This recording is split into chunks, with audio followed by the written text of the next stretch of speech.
Hi guys, welcome back to the channel the coders TV. तो आज की video में हम लोग ये देखेंगे किस तरीके से हम लोग डेटाबेस सेटअप करते हैं और जेडीबीसी टेम्पलेट जो कि इंपॉर्टेंट चीज़ होती है स्प्रिंग जेडीबीसी में। अगर हमें स्प्रिंग जेडीबीसी में काम करना है, डेटाबेस से इंटरेक्ट करना है, तो हमें जेडीबीसी टेम्पलेट का ऑब्जेक्ट चाहिए होता है। तो किस तरीके से वो सब कॉन्फ़िगर करते हैं एक्सएमएल के थ्रू अभी हम लोग देखेंगे। तो चलो स्टार्ट करते हैं। तो सबसे पहले हम लोग क्या करेंगे, सबसे पहले अपनी माइस्क्वेल वर्कबेंच में जो है अपना एक डेटाबेस सबसे पहले क्रिएट कर लेंगे।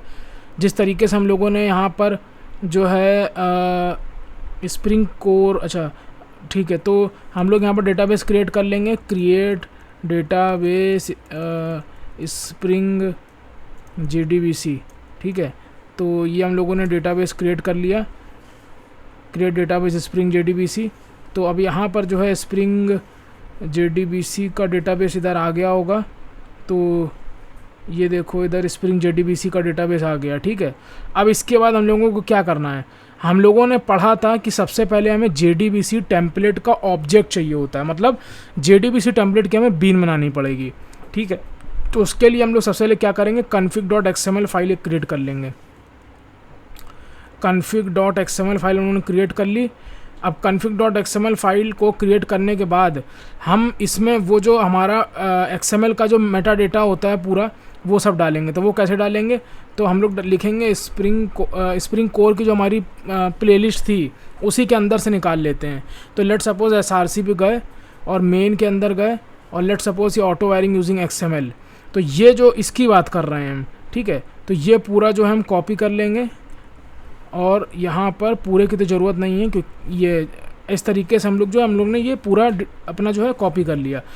अब इसके बाद हमने बोला था कि सबसे पहले हमें किसकी ज़रूरत चाहिए पड़ेगी, जेडीबीसी टेम्पलेट की, ऑब्जेक्ट की ज़रूरत पड़ेगी, मतलब जेडीबीसी टेम्पलेट की हमें बीन बनाना है। तो हम लोग क्या करेंगे, सबसे पहले बीन टैग लिखेंगे, ठीक है। अब इसके बाद यहाँ पर दो चीज़ें होती हैं, क्लास और नेम होता है। तो अब जेडीबीसी टेम्पलेट की क्लास पाथ हम लोग कैसे निकालेंगे, तो देखो कमांड शिफ्ट, या अगर मैक लैपटॉप है तुम्हारे पास तो कमांड शिफ्ट टी दबाओगे और विंडोज़ है तो कंट्रोल शिफ्ट टी दबाओगे, ठीक है। अब यहाँ पर तुमको कुछ नहीं करना है, जैसे जेडीबीसी टेम्पलेट तुमको जो है सर्च करना है, ये क्लास को खोल लेना है। अब तुम इसके अंदर देख भी सकते हो कि जेडीबीसी टेम्पलेट को ज़रूरत होती है डेटा सोर्स ऑब्जेक्ट की। तो ये देखो जेडीबीसी टेम्पलेट है, इसको डेटा सोर्स के ऑब्जेक्ट की ज़रूरत होती है। लेकिन सबसे पहले हम लोग जेडीबीसी के ऑब्जेक्ट को कॉन्फ़िगर करेंगे। तो वो हम लोग कैसे करेंगे, यहाँ पर इस पैकेज को पूरा कॉपी कर लेंगे, ठीक है। तुम लोगों को याद होगा कि ये हम लोग जो है स्प्रिंग कोर में सब करते आ रहे हैं। तो ये लिखेंगे, उसके बाद डॉट लगा करके जेडीबीसी टेम्पलेट। तो अगर तुमको ये चीज़ समझ में नहीं आई, तुम स्प्रिंग कोर की सीरीज़ पहले फॉलो करो तो तुमको सब समझ में आ जाएगा, ठीक है। जेडीबीसी टेम्पलेट, इधर हम लोगों को नाम देना है कुछ। तो लेट सपोज यहाँ पर हमने नाम दे दिया जेडीबीसी टेम्पलेट, ठीक है। जेडीबीसी टेम्पलेट हमने इसका जो नाम दे दिया, ठीक है। अब इसके बाद जेडीबीसी टेम्पलेट को ज़रूरत होती है डेटा सोर्स के ऑब्जेक्ट की, ठीक है।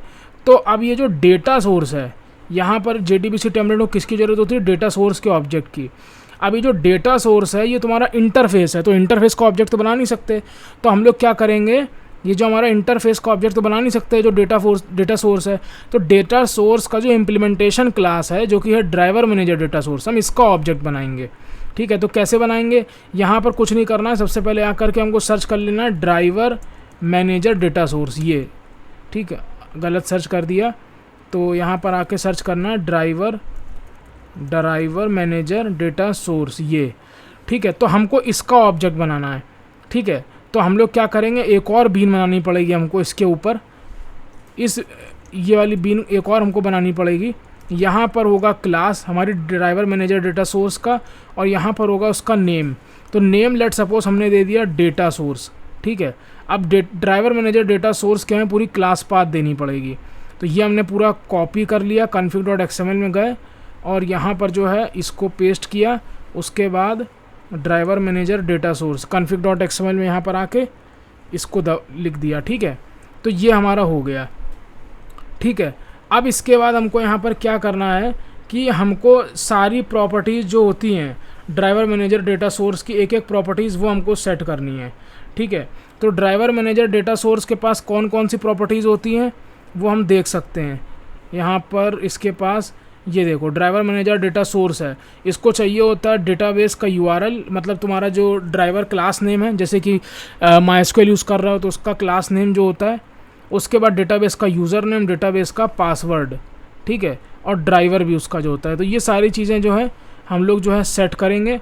तो कैसे सेट करेंगे, तो यहाँ पर आएंगे हम लोग प्रॉपर्टी इंजेक्शन का यूज़ करेंगे, ठीक है। प्रॉपर्टी इंजेक्शन हम लोग ऑलरेडी जानते हैं क्या होता है, कि स्प्रिंग कोर में पढ़ा हुआ है। तो यहाँ पर हम लोगों को क्या क्या नाम देना है ये हम लोग कैसे देखेंगे, तो ये हम लोग नेट से देख सकते हैं, ठीक है। नेट से हम लोग कैसे पता लगाएंगे, हम लोगों को नेट पे सर्च करना होगा, let suppose MySQL JDBC driver class name, MySQL JDBC driver class name. तो ड्राइवर क्लास नेम इसका क्या होता है, ड्राइवर क्लास नेम इसका com.mysql.cj.jdbc.driver, ठीक है, com.mysql.cj.jdbc.driver ये होता है।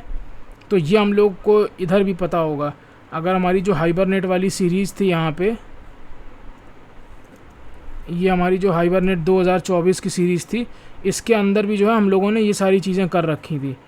तो यहाँ पर मेन के अंदर आओ और इसके अंदर हाइबरनेट config.xml, तो यहाँ पर तुम देख सकते हो ये हम लोगों ने लिख रखा था ड्राइवर क्लास नेम, ठीक है।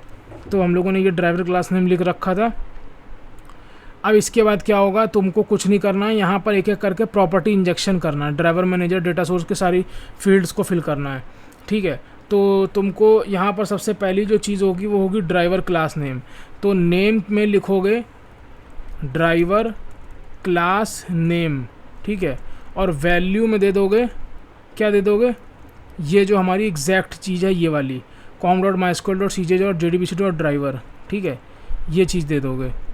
अब इसी तरीके से तुमको दूसरी प्रॉपर्टी भी सेट करनी है, तो यहाँ पर तुम दे दोगे URL, ठीक है। तो URL में इसकी वैल्यू दोगे, वो कैसे निकालेंगे, ये होगा हमारा, ठीक है। तो ये हो गया इसकी वैल्यू। अब उसके बाद दूसरी प्रॉपर्टी क्या होगी, यहाँ पर दूसरी प्रॉपर्टी होगी तुम्हारी यूज़र नेम। तो यूज़र नेम में वैल्यू क्या होगी, रूट, ठीक है। इसी तरीके से हमारी जो है एक और यहाँ पर प्रॉपर्टी होगी पासवर्ड, ठीक है। पासवर्ड में इसकी वैल्यू क्या होगी, रूट 1998, ठीक है। तो अब JDBC टेम्पलेट को चाहिए था डेटा सोर्स का ऑब्जेक्ट, मतलब कि ड्राइवर मैनेजर डेटा सोर्स का ऑब्जेक्ट। तो वो ऑब्जेक्ट को अब क्या करना होगा, हमको इंजेक्ट करना होगा। तो वो ऑब्जेक्ट हम लोग, ये जो हमारा डेटा सोर्स का ऑब्जेक्ट है, इसको JDBC टेम्पलेट में कैसे इंजेक्ट करेंगे, प्रॉपर्टी इंजेक्शन से या फिर कंस्ट्रक्टर इंजेक्शन से, किसी से भी। तो प्रॉपर्टी टैग लगाया यहाँ पर, और नेम इक्वल्स टू हम लोगों ने let suppose name equals to let suppose हम लोग यहाँ पर दे देंगे कुछ भी दे देंगे, मान लो DS दे दिया डेटा सोर्स, ठीक है। और इसके अंदर एक होता है रेफरेंस करके, reference equals to data source, ये डेटा सोर्स को हमें इंजेक्ट करना है इसके अंदर, ठीक है। तो ये हमारा इतना हो गया, ठीक है। अब उसके बाद यहाँ पर ये तो होता है तुम्हारा पहला तरीका, ठीक है। इसके अलावा हम लोग अगर दूसरे तरीके से भी करना चाहें तो कैसे कर सकते हैं, तो यहाँ पर अगर मान लो हमें प्रॉपर्टी टैग नहीं यूज़ करना है, ठीक है, प्रॉपर्टी टैग अगर हमको नहीं यूज़ करना है तो ये बीन का हम लोग क्लोजिंग टैग यूज़ करेंगे सबसे पहले तो। और उसके बाद यहाँ पर जो है नेम हमारा दिया हुआ है JDBC टेम्पलेट। अब यहाँ पर क्या है, हम लोग इसको ये दबाएंगे तो डेटा सोर्स, हम लोग बेसिकली P स्कीमा यूज़ कर रहे हैं। तो P स्कीमा क्या होता है इसके बारे में हमने ऑलरेडी पढ़ाया हुआ है, data source ref, data source ref, ठीक है। Data source ref equals to data source, data source ref equals to data source. तो ये तुम देखो इस तरीके से आ गया। तो ये हम लोगों ने P स्कीमा यूज़ किया है। तो या तो तुम ये यूज़ कर लो, या फिर हम लोगों ने दूसरा तरीका अभी जस्ट देखा था, क्या, कौन सा वाला, दूसरा तरीका जो हमारा था वो ये वाला प्रॉपर्टी इंजेक्शन का यूज़ करके, ठीक है। तो लेट सपोज अभी हम प्रॉपर्टी टैग यूज़ करके, तो लेट सपोज अभी हम जो है ये वाला ही यूज़ कर लेते हैं इसी तरीके से। तो यहाँ पर हम लोगों ने इसको ये लिख दिया, ठीक है। तो अभी क्या है, हम लोगों ने अपना JDBC टेम्पलेट का जो है ऑब्जेक्ट वगैरह पूरा सेटअप कर लिया है। अब नेक्स्ट वीडियो में हम लोग ये देखेंगे कि किस तरीके से हम लोग डेटा बेस में जो है डेटा इंसर्ट करते हैं। मिलते हैं नेक्स्ट वीडियो में। Till then keep learning. Shubham Nigam signing of.